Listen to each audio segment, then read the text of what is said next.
Hello and welcome along to another episode of this FM22 One Club story from Hemel Hempstead Town with me, Daniel.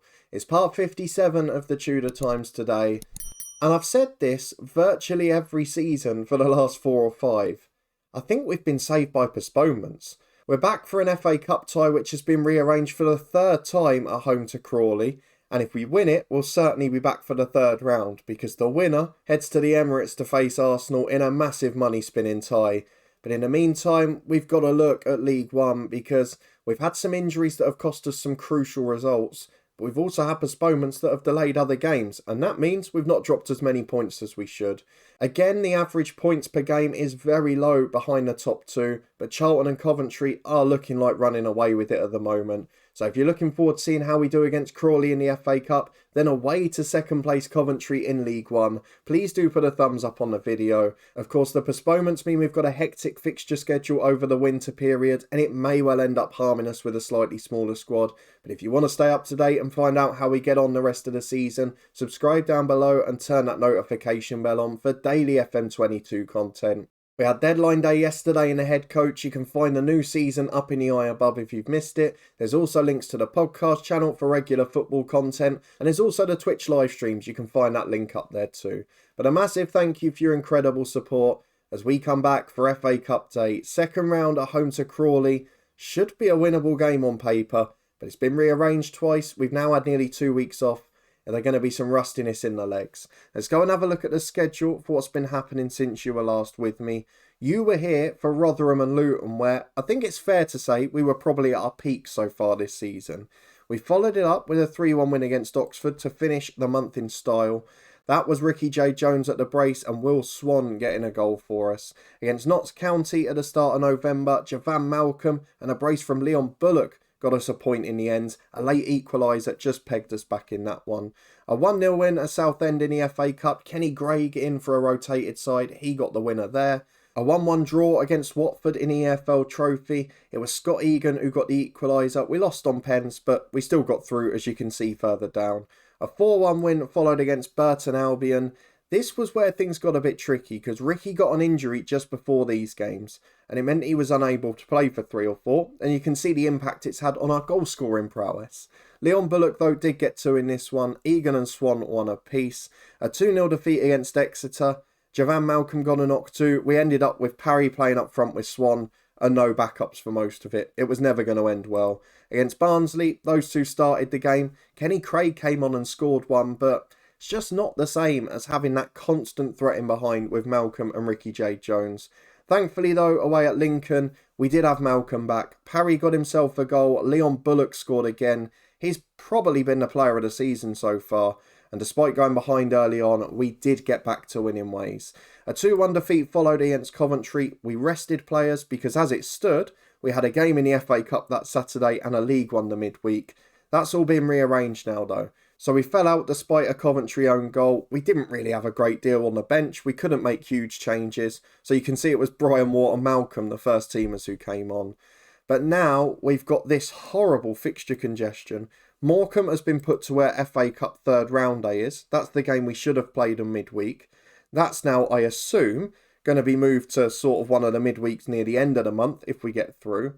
And we've also got a Wednesday game against Coventry, the Wednesday after against Bristol Rovers, and then 2 games in 2 days over the festive period too. So we're now to a stage of 6 games in 18 days. It's not great.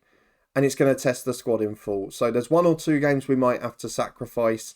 And this first one is not going to be one, because we need to get freshness into legs that haven't played since the 27th of November for the most part.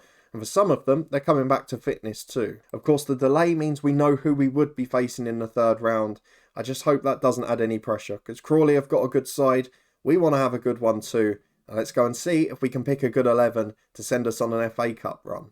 And here we are. We've got Zach Geacock out. We've got Ricky J. Jones making his comeback, but not able to do the 90. And we've gone strong while still resting a couple of those who are a bit more liable. So McDonough and Brian Moore at the back. We're just trying to protect their fitness a little bit, give them an extended rest. Same for Arthur Reed, who's out the squad. Same for Alador Hamilton, who's on the bench. But we've got to still go strong because this is a very good side and Crawley will give us a bit of a tough time if we don't turn up in our best shape. So our 11 for today is Hornby in goal, Thornhill and Bennett Sharif the fullbacks with Carson and Thornley at centre half. Egan in the holding role with Hazeman and Richardson in the middle, both needing game time. Bullock, second top scorer this season, is the number 10, 11 goals already from midfield. And then Ricky J. Jones and Javan Malcolm up front. Malcolm's not really got going at this level yet, so against League 2 opposition in the FA Cup, as the only really fit striker on the pitch, I'm hoping it'll be his chance to deliver. So let's go and get into it. Subs are plenty if we need them. Time to try and get the win that will set us up with Arsenal.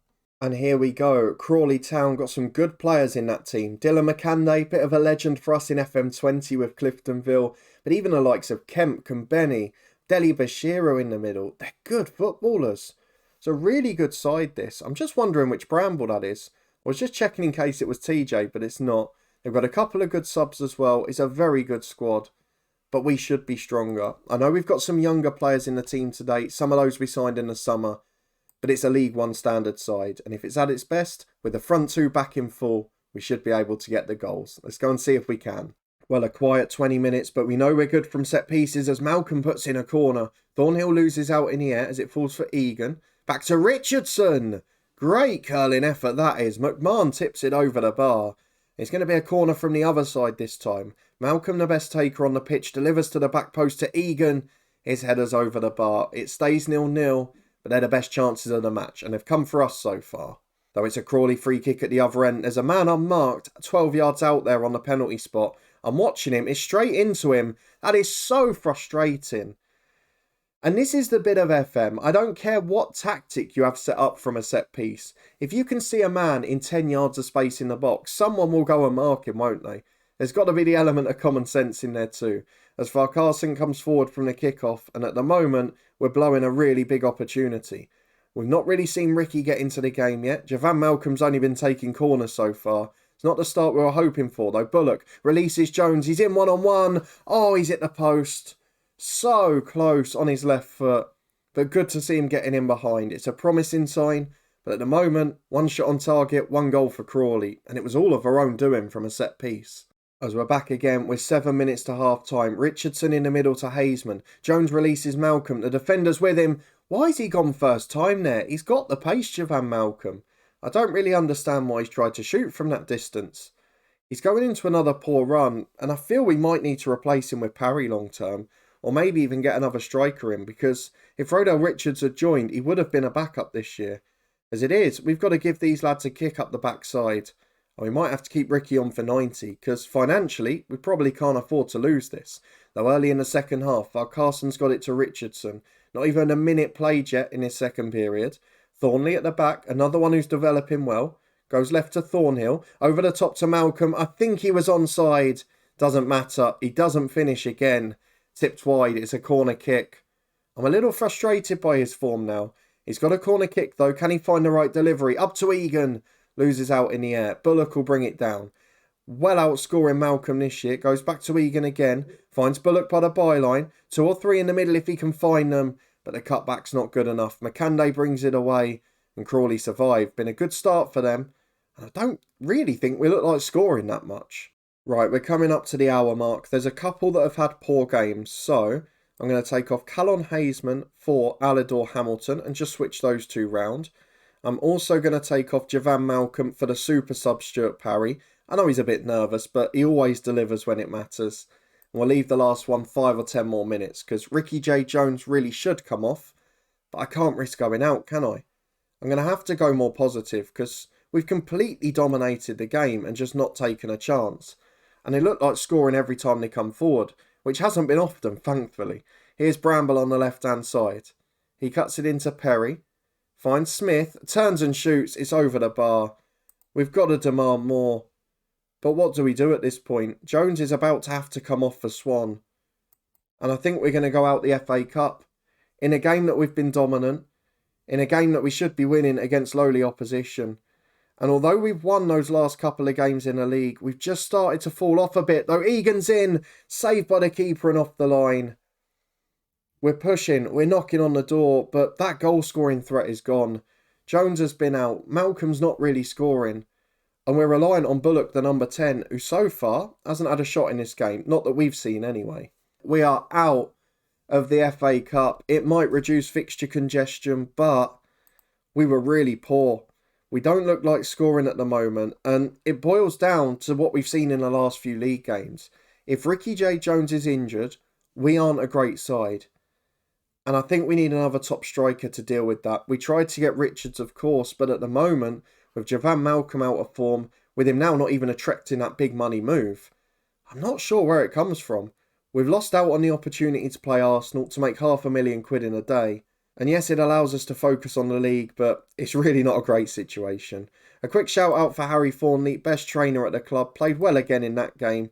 And he is now getting taller, he's improving physically too. 6'1" rather than 6 foot when he joined, and still a model citizen. Looks like a super pro. For us though, the focus goes back to the league, and it's 3rd v 2nd in 5 days' time. We head away to Coventry, one of many rearranged games. We'll see how it goes. It should be a tough one. Here we go then, back to face a big league game away at Coventry. 2nd v 3rd, they've got a game in hand, but we can close the gap. In terms of fitness, Ricky J. Jones, again, not quite ready for 90, not quite match fit. Josh Berry picked up a little knock. Will Swan is sent home ill. So we are gradually getting shorter, and that's been the issue this year. We've just had those 2 or 3 little injuries at all points. But it is a big game. Coventry have now played their game, got an extra point on the board. If they win this, the top 2 starts to look unassailable, doesn't it? And with all the catch-up games, I think I'd rather have the points on the board. Charlton in exactly that position, of course. Let's go and see what our lineup is, though. It should be a little bit changed from the last game. G-Cock is back from injury between the sticks, and the other rested lads will be straight back in. We'll be back in a moment to run through the team. Okay, so all the changes you probably expect have been made. We've got G-Cock back in goal, McDonough and Brian Warback, the right side of defence, the 2 players in the middle of the diamond, Alador, Hamilton and Reed are in, and of course the bench now looks a little bit different too. The only one I was looking at potentially was Swan, but he's had to drop out because he's not quite fit after being away with illness, so Nydam stays on the bench for him. But it means our 11 today is G-Cock in goal, Thornhill, McDonough the fullbacks with Thornley and Brian Moore centre half, Egan, Reed, Alador, Hamilton and Bullock the midfield diamond, with Malcolm and Jones the front 2. I'm tempted to bring in Parry, but because Malcolm's wanted by a couple of clubs, I want him to stay in that team, get a few goals, and maybe get that move of what, 400,000-500,000. It'd be great business for us. But let's go and get into the game away at Coventry. And if we lose this, I think the top 2 is definitely out of sight. But the playoffs wouldn't be bad. If we can get a result, who knows? So into the dressing room, we're going to tell the lads there's no pressure. We want to try and get a few of those younger players confident. There's no real big rush to get points here. But it's a good side Coventry have got. The likes of Sariki Dembele, George Hurst is up front. They're good footballers. And of course, they start this save as a championship side, so they're going to have some good ones left over too, as Dembele goes straight in. The shot, thankfully, didn't have much on it. G-Cock can save, but that is not a good start at all. Daniel Ballard, you can see at centre-half. Ben Sheafin in the team in midfield. And Marcus Force on the bench, who you'll know from our live stream series with Derby County. That's his Ricky J. Jones. Not teammates here, though, as Scully picks it up. It's been a great start, Coventry. They are a million miles better than us. George Hurst puts it in. It's 1-0 already. And this has been a difference. When you see Coventry and Charlton, they're so standout compared to the rest of the league. And we're seeing that already here. As Osmani gets it at right back for them. We head it clear, but not really far enough. We're just letting them start again. As he plays into midfield to Ben Sheaf. He goes wide to Scully. Back to Sheaf again. Got the chance to play over the top, but instead they keep the ball. Scully on the right though may look up. He goes back to Osmani and Sheaf switches the play towards Dodds. He goes left to Dembele, who's been a real thorn in our side so far. Out to Dirksen, who's overlapping. Had Dembele down the line, but cuts into Dodds.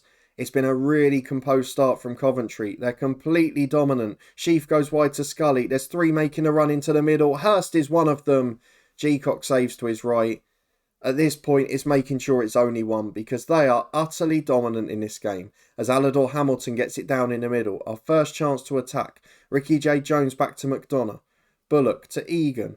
Happy just to have some possession for now. A little spell on the ball. Bullock turns though, starts running, finds McDonough.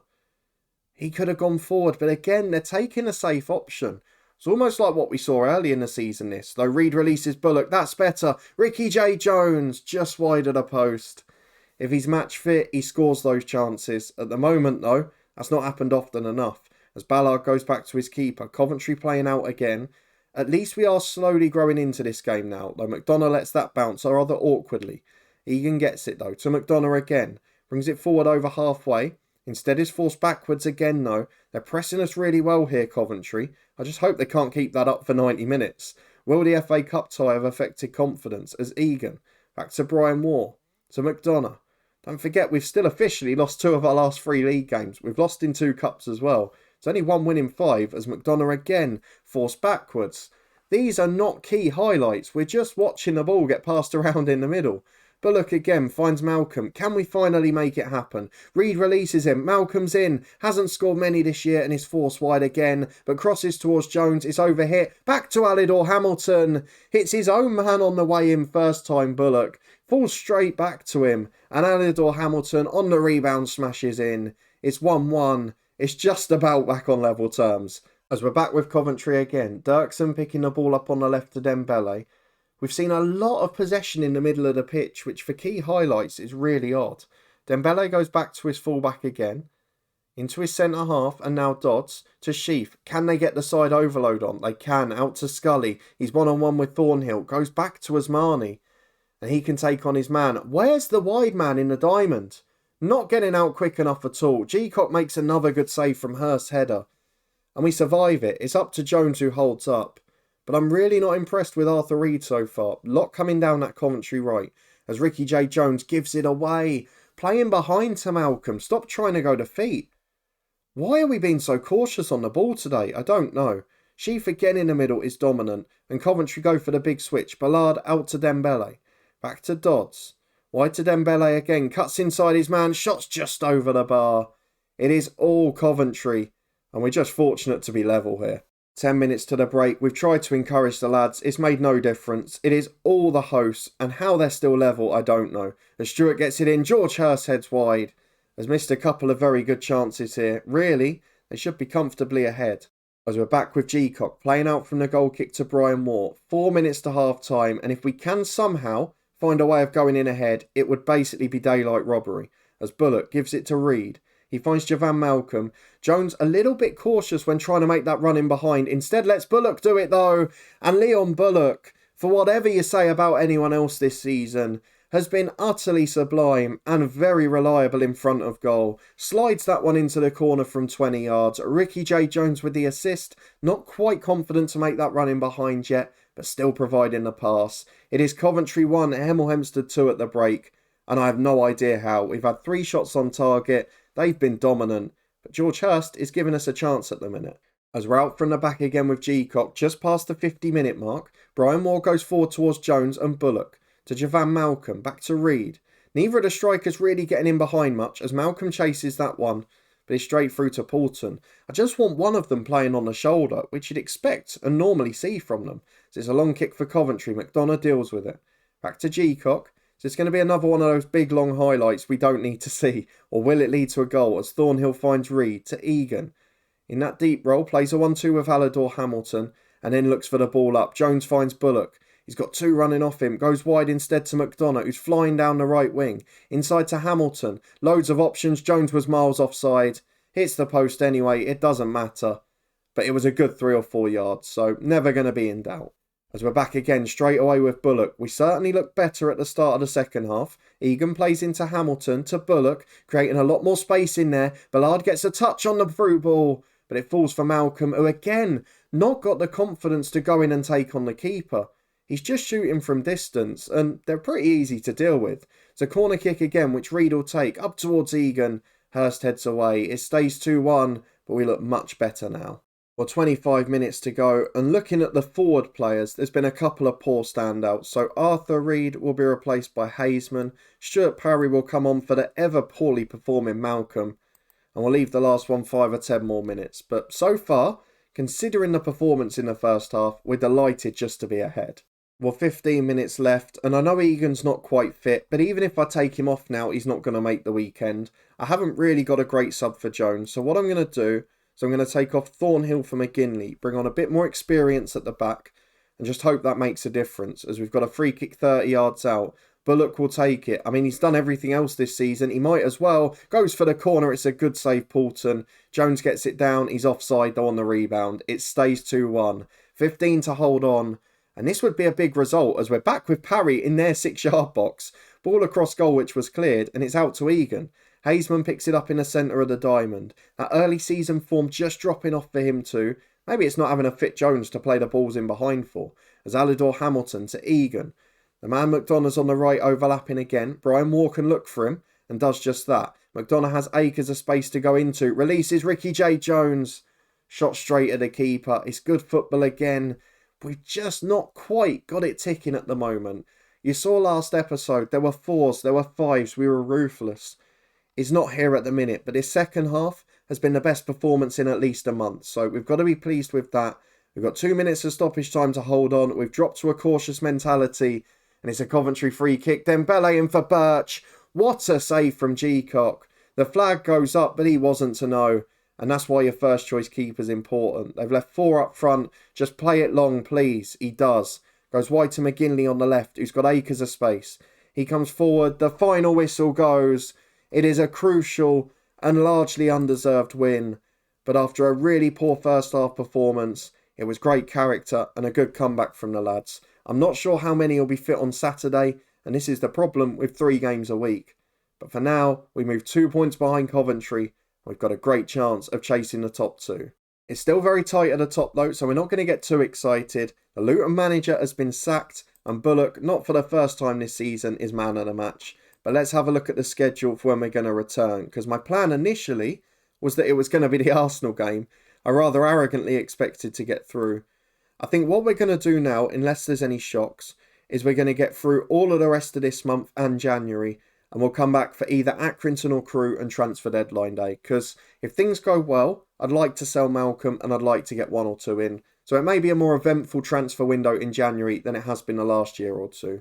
If you're looking forward to that though, you did enjoy that big comeback win against Coventry, please do chuck a thumbs up on it. Disappointment on the FA Cup front, but may well benefit us in the league. If you want to stay up to date and find out whether we can challenge that top 2, or will it ultimately be a playoff place, or even, slightly worse, based on our recent inconsistent form, then please do subscribe down below and turn that notification bell on. There's daily FM22 content as the head coach is back tomorrow, and in this one we'll return in 2 days' time, hopefully with a little bit of transfer news too. You can find anything you may have missed in the eye above, as well as the podcast channel, and of course the Twitch channel for live streams too. But a big thank you for watching, your continued support as always, and I'll see you next time. January window open, and hopefully a chase for the top 2 in the league. I'll see you there.